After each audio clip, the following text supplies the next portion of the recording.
ધોરાજી ખાતે તાલુકાની શહેર કોંગ્રેસની કારોબારી બેઠક યોજાઈ લોકસભાની ચૂંટણી પહેલા રાજકોટ જિલ્લા કોંગ્રેસ સક્રિય જિલ્લા કોંગ્રેસ પ્રમુખ લલિત વસોયાની ઉપસ્થિતિમાં યોજાઈ હતી। બેઠકમાં પ્રજાલક્ષી અને ખેડૂતોને પડતી હાલાકી બાબતને આવનાર દિવસોમાં આંદોલન સહિતના કાર્યક્રમો અંગે ચર્ચા કરાઈ।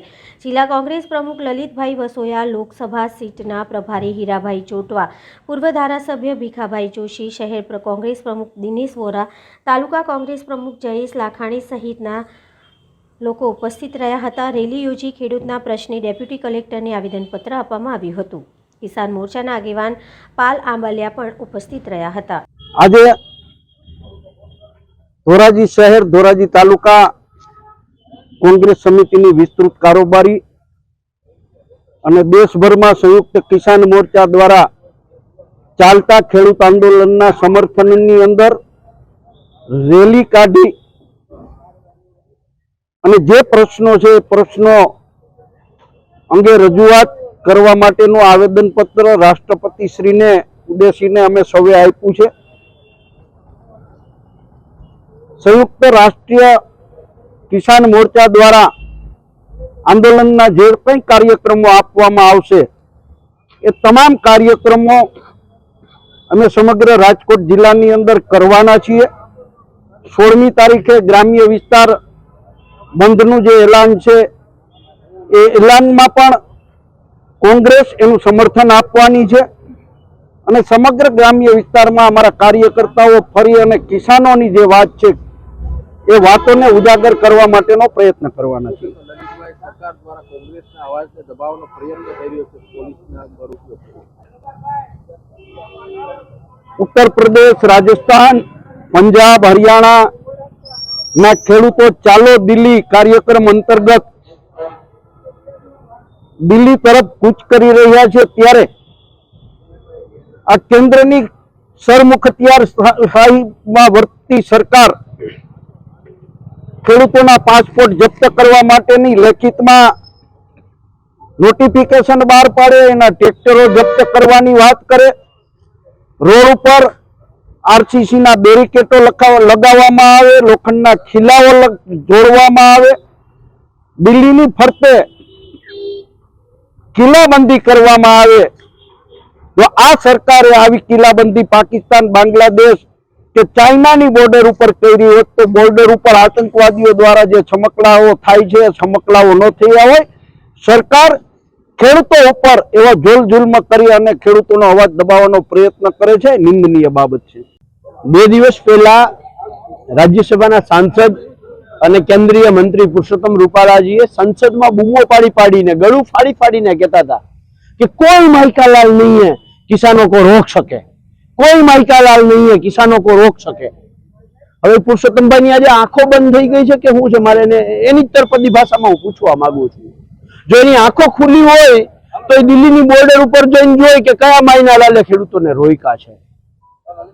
એક બાજુ સરકાર ખેડૂતોને રીઝવવા માટે સ્વામીનાથન અને ચૌધરી ચરણસિંહને ભારત રત્ન આપે છે અને બીજી બાજુ સરકારે જ આપેલું વચન એમએસપી નું પાલન નથી કરતી। અને એટલા માટે જ્યારે દિલ્હી ખેડૂતો સરકારે આપેલા વચનને યાદ કરાવવા માટે પાછા દિલ્હી આવે છે તો એવી રીતે એને રોકવામાં આવે છે। જેટલા પ્રયત્નો ખેડૂતોને દિલ્હી આવતા કરવામાં આવ્યા છે, જેટલા બેરિકેટિંગ લગાવવામાં આવ્યા છે, જેટલી પોલીસ લગાવવામાં આવી છે, કદાચ આટલો સ્ટાફ અને આટલી વ્યવસ્થા ચીનની સરહદે કરી હોત ને તો ચેકલું ફેરકું ના હોત અને અહીંયા કેટલાક લાખો કિલોમીટર જગ્યા ચીને પચાવી પાડી છે। ચીનીઓને રોકવા નથી પણ દેશના ખેડૂતો દિલ્હીમાં આવે એને રોકવાના છે। એટલે આજે અમે ધોરાજી રાજકોટ જિલ્લાના ખેડૂતો ભેગા થઈ અને આવેદન આપી અને માંગ કરી છે કે ખેડૂતોને દિલ્હી આવવા દો, એનો હક માંગવા દો। જે સરકાર રોકી રહી છે શું કહેશો પલભાઈ? આપણે ખેડૂતોને કેમ રોકી રહી છે? શું ખેડૂતોનો અવાજ દબાવવાનો પ્રયાસ છે? બહુ સ્પષ્ટ વાત છે કે ખેડૂતોને દિલ્હીમાં ન આવવા દેવા એની પાછળનો સરકારનો બહુ સ્પષ્ટ આશય છે। જે મોદી ગેરંટીઓને લઈ અને ભાજપ અત્યારે 2024ની ચૂંટણી જીતવાનો પ્રયત્ન કરે છે અને એ જ મોદી સાહેબે આપેલી ગેરંટી એમએસપી નો કાયદો અને એના આધારે ખેડૂતોએ જે આંદોલન સમેટ્યું હતું એ મોદી ગેરંટીનો ભંગ થાય છે। અને એ સાબિત થાય એમ છે. એટલે એમને ક્યાંક ને ક્યાંક ડર લાગે છે કે મોદી સાહેબની બીજી જે અગાઉ એને ગેરંટીઓ આપેલી છે, દાખલા તરીકે ખેડૂતોને કહ્યું હતું 2022માં તમારી આવક ડબલ થઈ જશે, એને ભારતના નાગરિકોને કહ્યું હતું દરેકના ખાતામાં 15-15 લાખ રૂપિયા આવી જશે, એને નોટબંધી વખતે કહ્યું હતું કે 50 દિવસ મને આપો, જો નોટબંધીમાં બધા જ પ્રોબ્લેમ સોલ્વ ના થાય તો મને જાહેરમાં ફાંસી આપી દેજો. આ અગાઉની ગેરંટીઓ બધી તાજી થવાની અને બીક લાગે છે એટલે ખેડૂતોને રોકે છે. લાઠીઓ પણ ક્યાંક ક્યાંક વિંધાઈ રહી છે, ક્યાંક બળ પ્રયોગ પણ પોલીસ કરી રહી છે. બહુ સ્પષ્ટ છે. જેમ રૂપાલા સાહેબે 2 દિવસ પહેલા લોકશાહીના મંદિર ની અંદર કહ્યું કે ખેડૂતોનો અવાજ રોકી શકે એવો માયનો લાલ નથી, એ એના બતાવવાના દેખાડવાના દાંત હતા અને ચાવવાના દાંત છે એ અત્યારે લોકોની સામે આવી ગયા છે. જેમ સ્વામિનાથન સમિતિ અને સ્વામિનાથનને ભારત રત્ન આપવો એ, ચૌધરી ચરણસિંહને ભારત રત્ન આપવો એ એમના બતાવવાના દાંત હતા. અને અત્યારે જે પ્રવૃત્તિઓ કરે છે એ આ મોદી સરકારની બહુ સ્પષ્ટ નીતિ છે, જે ચાવવાના દાંત છે એ દેખાઈ ગયા છે. હવે લોકસભાની ચૂંટણી આવી છે, કોંગ્રેસનો કોઈ ઉમેદવાર સક્ષમ નથી, શું કહેશો? હું એ બાબતે કોઈ ટિપ્પણી કરવા નથી માંગતો, કારણ કે હું કોંગ્રેસની અંદર કિસાન સેલ છે એ 20-22 જે સેલ ડિપાર્ટમેન્ટ છે એમાં એક સેલ ડિપાર્ટમેન્ટનો હોદ્દેદાર છું અને એ બાબતે હું બહુ નાનો બાળક છું, એટલે એમાં હું કોઈ ટિપ્પણી નહીં કરી શકું, માફ કરજો.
Thank you.